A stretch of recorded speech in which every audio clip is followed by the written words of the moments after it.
So, we talk about hormone receptor positive and, triple negative and HER2 amplified disease, and maybe we have a fourth subset of breast cancers now, the BRCA1/2 mutation, germline mutation carriers, and so let's talk about them a little bit in terms of the metastatic setting. We're talking about the ER positive patients with a germline BRCA.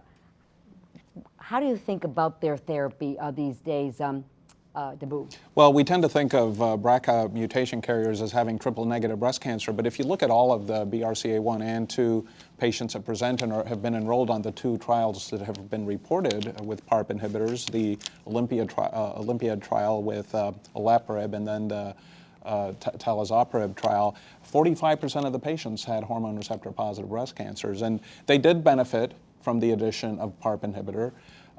It was not as dramatic, but there is a benefit. They were required to have had at least 1 endocrine therapy to be eligible. So I do think it is a viable option. It may even be a reasonable option before you use chemotherapy in these patients. Unfortunately, the mechanisms of resistance to PARP inhibitors, there are many of them, and they tend to emerge more quickly than, say, we're seeing with the CDK inhibitors. But nevertheless, I think it is an important part of our armamentarium.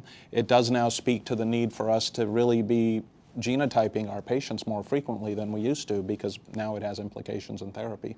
It's interesting because in the Olympiad study, the objective response rate was quite high. It was very similar for hormone receptor positive versus negative. But as you said, the hazard ratio didn't look as good for hormone receptor positive. On the other hand, the BRCA study, very similar design study, very similar outcomes.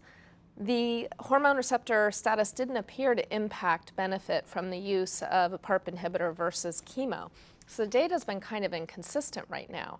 And I'm wondering if it has to do with whether the patient's carrying a BRCA1 or 2 mutation, which is getting back to Hope's point, is it more of a luminal behaving cancer, which many BRCA2 mutation carriers have, versus basal, because we've all seen very, very basal-like ER-positive breast cancers in our BRCA1 mutation carriers. And an analysis incorporating the BRCA subtype or the intrinsic subtype of the tumor hasn't been done yet, and I think would be very interesting, because I think if a patient is ER-positive breast cancer in the frontline setting and they carry a BRCA2 mutation, I'm going to be inclined to use frontline endocrine therapy with a CDK4/6 inhibitor as opposed to going straight to the PARP inhibitor. Oh, It's an interesting, it's an interesting question, because I think that people are tending to use the PARP inhibitors much earlier on, and there is some emerging data that suggests that the earlier you get to the treatment, that it may take longer to develop resistance, because I think our frustration with PARP inhibitors is that the response rates are more than doubled, and it looks great, but it doesn't last long. So the progression-free survival, although longer, is not as long as we'd like it to be in those patients who have such rapid responses. So it may be that giving the treatment earlier, we'll find out from the Olympia study, presumably, will be better off. So I think a lot of people have been thinking, if you have metastatic disease associated with a BRCA mutation, ER positive, you could use endocrine therapy plus a PARP inhibitor without any data in the first line setting, and give your CDK4/6 inhibitor in the second line setting, because you're giving something that's more targeted to the biology of the tumor, so hard to know.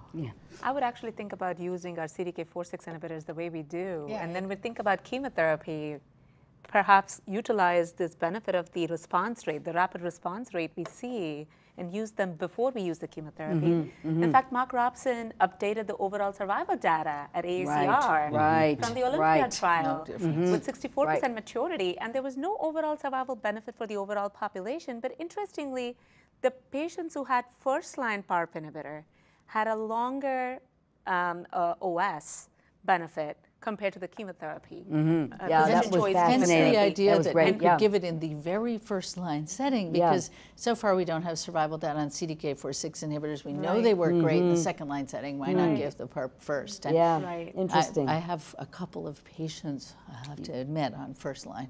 First line, ER positive. Well, there's probably mechanisms of resistance that overlap with chemotherapy and the PARP inhibitors. And the point about talazoparib is that it is a different drug. The PARP trapping is much stronger, and so it has more side effects as well.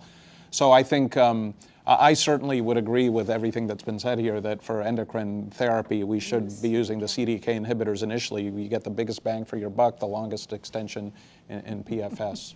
That wasn't actually what I said. Well, well, thank you, thank you. I think we all think very much alike, you know, on all the things we've talked about, as You a were matter of talking about fact. in But reference to thanks chemo, very yeah. much for a great discussion. I think we really hit the high points from I wouldn't use a ASCO PARP inhibitor. this year. Now.